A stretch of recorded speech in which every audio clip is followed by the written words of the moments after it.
Assalamualaikum, apa kabar semuanya? Pada kali ini kita akan membahas tentang fungsi if atau fungsi logika pada Microsoft Excel yang biasanya menjadi langganan ujian kompetensi di SMK. Nah, fungsi if ini jadi fungsi if ini hampir tiap tahun itu selalu keluar di ujian kompetensi tingkat SMK kelas 9. Baik, fungsi if yang pertama yang akan kita pelajari itu adalah fungsi if tunggal. Nah, fungsi if ini sebenarnya ada tiga, ya. Yang pertama nanti yang akan kita pelajari satu fungsi if tunggal, yang kedua fungsi if ganda, dan yang ketiga adalah fungsi if yang digabungkan dengan fungsi yang lain. Nah, baik untuk memudahkan, yang pertama kita belajar fungsi if yang tunggal dulu. Nah, di sini saya sudah buatkan tabel. Nah, ini simulasinya adalah misalnya tabel penerimaan siswa baru tahun 2021. Nah, di sini ada nomor, nah, kemudian ada nama, kemudian nilai.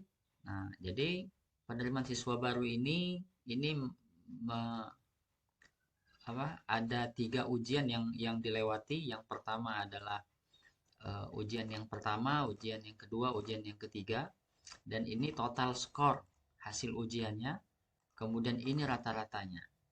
Nah, keterangannya ini, nah, keterangannya ini untuk menyatakan bahwa mereka ini lulus atau enggak. Nah, keterangannya untuk dinyatakan lulus atau tidak itu adalah yang pertama jika nilai rata-rata 70 ke atas berarti dia lulus. Nah, jika nilai rata-rata di bawah 70 maka tidak lulus. Nah, maksudnya kalau nilai rata-rata 70 ke atas berarti nilai yang diambil untuk kelulusan itu dimulai dari angka 70. Nah, sementara nilai rata-rata di bawah 70 maksudnya mulai dari 69 ke bawah. Nah, ini kadang kata-kata ini kalau tidak kita pahami itu akan menjebak kita. Ya, baik, langsung aja. Yang pertama di sini kita isikan rumusnya. Nah, ingat setiap di dalam mengetikkan rumus harus selalu dimulai dengan tanda sama dengan. Jadi sama dengan if buka sama dengan if buka kurung. Nah, kita cari sel rata-ratanya di mana. Nah, di sini sel rata-ratanya ada di kolom G dan di baris 6. Berarti kita ketik aja G6 atau langsung kita klik G6-nya. Nah, gitu ya. Jadi sama dengan if buka kurung G6 lebih besar sama dengan 70. Nah, maksudnya kalau kita tulis lebih besar sama dengan 70, maka 70 nilai 70 itu masuk dalam kategori lulus. Nah, sementara kalau kita cuma ketikkan G6 lebih besar dari 70, maka yang dikategorikan lulus itu adalah mulai dari 71. Nah, jadi sama dengan if buka kurung G6 lebih besar sama dengan 70, maka maka yang pertama itu adalah titik koma. Titik koma lulus. Lulus.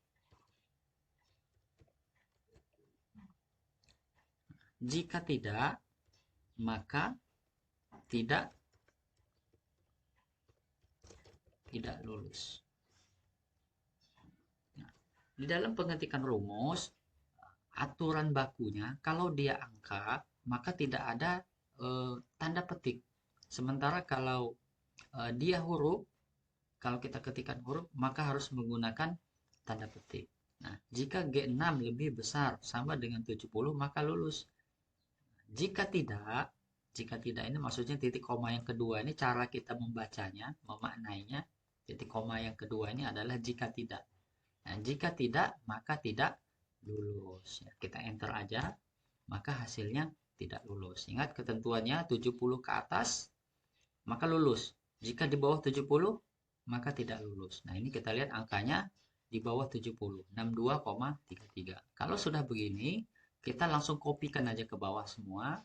Ini muncul keterangan otomatis.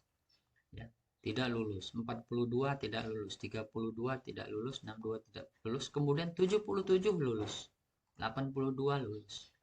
Nah, itu aja, mudah-mudahan bisa dipahami. Ini rumusnya. Ini saya tampilkan sekali lagi. Perhatikan cara mengetik rumusnya. Ya, jika sama dengan if G6 lebih besar sama dengan 70, maka lulus. Jika tidak, maka tidak lulus. Nah, berikutnya sebagai bahan latihan kalian, ini saya tampilkan tabel lagi, tabel mengenai warna-warna balon. Ya, kita lihat di sini ada balon warna hijau, ada merah, kuning, oranye. Kalau dalam lagu itu balon itu warnanya ada 5, tapi kalau ini luar biasa, balonnya ada 10 warna. Ya. Nah, jadi keterangannya, jika balonnya itu hijau, maka itu adalah balonku. Nah, jika merah, kuning, oranye, ungu, biru, dan selanjutnya, maka itu adalah balonmu. Dalam artian, jika selain hijau, maka itu balonmu. Jadi sekali lagi, jika itu hijau, maka balonku. Jika selain hijau, nih yang kedua, jika selain hijau, maka itu balonmu.